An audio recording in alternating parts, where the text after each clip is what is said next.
Assalamualaikum. Ini Iya, Kak Caca ya? waalaikumsalam. Iya. Temannya Bunda Nini ya? Iya betul. Oh, Kak Masya Dias. Allah. Betul. Oh, Masya Allah. Kebetulan Iya. beliau ini rekomendasikan buat wawancara Oh, karena Masya Allah. memang ada sesuatu hal yang pengen kita angkat dari kisah inspiratif yang dari kecil, dari berangkat dari kehidupan sederhana. Masya Allah. Kalau Iya, gitu siap, siap. kita ngobrol ya, kita cari tempat duduk supaya lebih kondusif ya Kak Caca. Siap, siap. Pemirsa jangan kemana-mana, kita akan tampilkan yang satu ini.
Kalau gitu, mari Kak Caca silakan.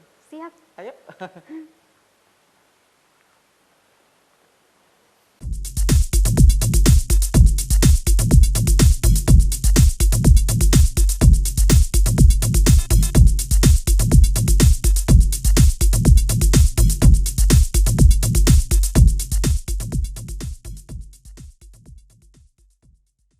Assalamualaikum warahmatullahi wabarakatuh dan selamat pagi pemirsa setia TV Sulsel dimanapun Anda berada.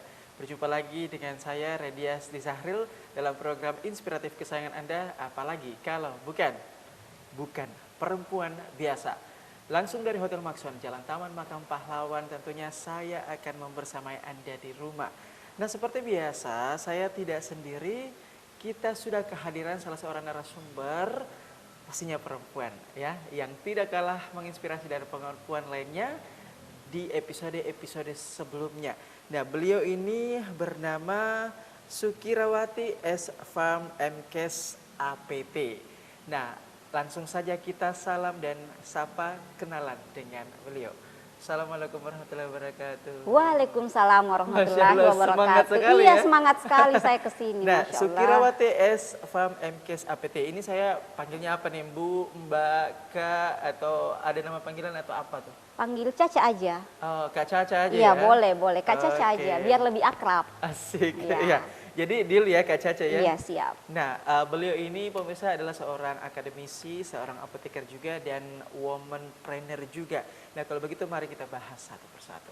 Nah, seorang akademisi, kalau boleh tahu apa memang akademisi atau mengajarnya nih ya, ini sudah linear dengan lulusannya atau background pendidikannya sebagai seorang S-Farm MKes APT atau malah justru ngajar yang lain? Boleh dijelaskan ke pemirsa dosen apa dan di mana? Iya, oke. Kalau pendidikan saya itu sudah linear dengan background di mana saya mengajar ya. Saya mengajar di Akademi Farmasi Amasi Makassar sejak tahun 2015 sampai detik ini. Ah, 2015 Iya. ya, Masya Allah lumayan ya, udah sekitar berapa tahun ya? Kurang 8 lebih, tahun ya, ya? 8 tahun. Oke. Nah, kenapa sih ambil jurusan farmasi, apoteker, itu kenapa ambil jurusan kayak gitu? Kalau kenapa saya ambil jurusan farmasi, sebenarnya saya takut obat sebenarnya. Tapi karena saya takut itu, makanya saya bagaimana caranya supaya saya tidak takut itu lagi, dengan cara ya saya harus terjun ke situ kayak gitu. Ya, itu salah satu cara saya menghilangkan rasa takut saya. Saya takut obat, saya takut darah yang berhubungan dengan yang kayak gitu-gitu. Tapi alhamdulillah sekarang sudah tidak lagi. Tapi ada nggak sih maksudnya alasan yang memang jauh lebih besar dari itu, dari sekedar takut obat kemudian menghadapi dan terjun di situ?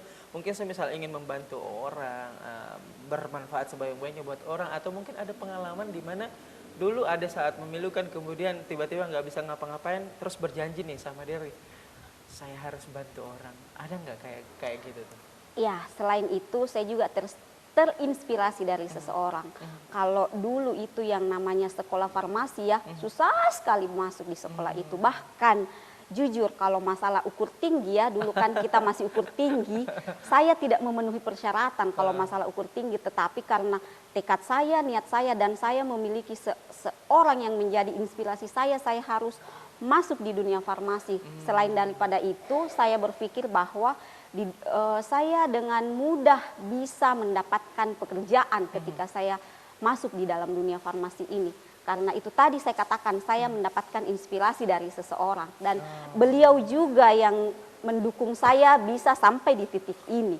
Oke, boleh di say hello nggak dan di spill namanya siapa sih orang itu? Oh gitu, Boleh. boleh. Ya, halo Mami, terima kasih sudah mendukung saya sampai di titik ini, sudah membuat saya lulus di dunia farmasi, sudah membimbing saya bisa sampai ke jenjang yang saat ini. Maminya Iya. siapa sih, penasaran banget. Maminya namanya Mami Nini. Oh. Iya, beliau seorang perempuan yang sangat luar biasa sekali. Beliau yang selalu menginspirasi Wait, saya. tunggu. Mami ini kayaknya kenal deh pemirsa ya. Kayak kenal ya. Kayak Iya, harusnya kenal. Beliau juga perempuan, bukan perempuan biasa, luar biasa Masya sekali, Allah. Masya Oke, Allah. baik.